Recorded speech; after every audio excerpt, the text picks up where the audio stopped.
Alors, le levier de vitesse, toujours en position centrale, d'accord? Donc le levier de vitesse, il va s'utiliser avec la paume de la main. Ceci est un pommeau, c'est pas un doigteau. On ne va pas utiliser le levier de vitesse comme ça, hein, c'est vraiment avec la paume de la main. Il est ici et c'est ce qui va nous permettre de pouvoir faire circuler notre véhicule. Faire circuler notre véhicule à différentes allures. Donc sur notre boîte de vitesse, nous avons 1, 2, 3, 4, 5 vitesses plus un R qui correspond à la marche arrière. Vous le verrez lors de la vérification concernant votre véhicule. Ce qui change en général au niveau des boîtes de vitesse, c'est la disposition de la lettre R et puis ensuite la manière d'y accéder. Donc dans cette voiture, on a un bouton ici pour pouvoir directement passer la marche arrière. Dans d'autres voitures, il faudra appuyer, il faudra tirer une bague. Hein, c'est vraiment ce qui diffère. Nous allons passer maintenant au frein à main. Donc le frein à main toujours en position centrale, toujours, ou en tout cas pour les véhicules citadins. Il est en position centrale. Pour d'autres types de véhicules, vous allez le retrouver sur la gauche ou bien ce sera une pédale, hein, notamment pour les voitures allemandes. Mais de manière générale, le frein à main, il est situé ici. Le frein à main, il va nous permettre de pouvoir parquer notre véhicule sans que celui-ci ne soit en situation délicate. À savoir, éventuellement, le fait qu'on soit sur une pente pourrait faire reculer le véhicule. Donc pour éviter que ça arrive et qu'on ne subisse les effets de la chaussée, du relief, à ce moment-là, on active le frein à main. C'est un frein à main, mais c'est aussi un frein de secours. Je vous montre comment est-ce qu'il s'utilise. Donc ici, vous voyez que vous avez un bouton. Donc là, le frein à main, il est en position montée. Donc la voiture ne peut pas avancer. Je vais tirer et en tirant, je vais avoir le bouton qui va bouger.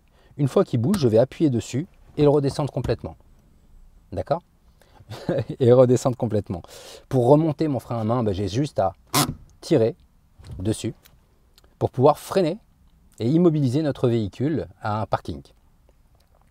Ensuite, en cas de défaillance du frein principal, si votre frein, vos commandes de pied, elles posent problème, vous avez la possibilité d'utiliser le frein à main comme un frein de secours. D'accord? Donc pour ce faire, vous allez simplement appuyer sur le bouton et puis jouer comme ça avec votre frein à main. Ne lâchez pas le bouton, car si vous lâchez le bouton, vous allez bloquer les roues à l'arrière.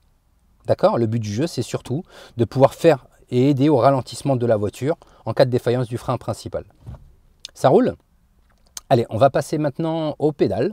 La pédale d'accélérateur, la pédale de frein et la pédale d'embrayage. Alors, comme tu peux le constater, il y a 3 pédales, mais tu n'as que 2 pieds. D'accord? Donc le but du jeu, ça va être d'essayer de définir un rôle pour chaque pied. Donc le pied droit, ce qu'il va faire, c'est qu'il va utiliser la pédale de droite, donc qui est l'accélérateur, et la pédale de frein. Donc la façon la plus simple, c'est de poser son talon entre les 2 pédales, et puis ensuite, de manière à pouvoir venir basculer d'une pédale à l'autre sans difficulté. D'accord? La pédale de gauche va être utilisée exclusivement avec le pied gauche. Donc ici, je vais venir enfoncer complètement la pédale et remonter. Tu pourras constater que je conserve toujours le talon au sol, d'accord, de manière à avoir un maintien parfait. On aura l'occasion de revenir sur cette pédale, hein, la pédale d'embrayage, ainsi que sur les 3 autres pédales, lors d'un objectif suivant.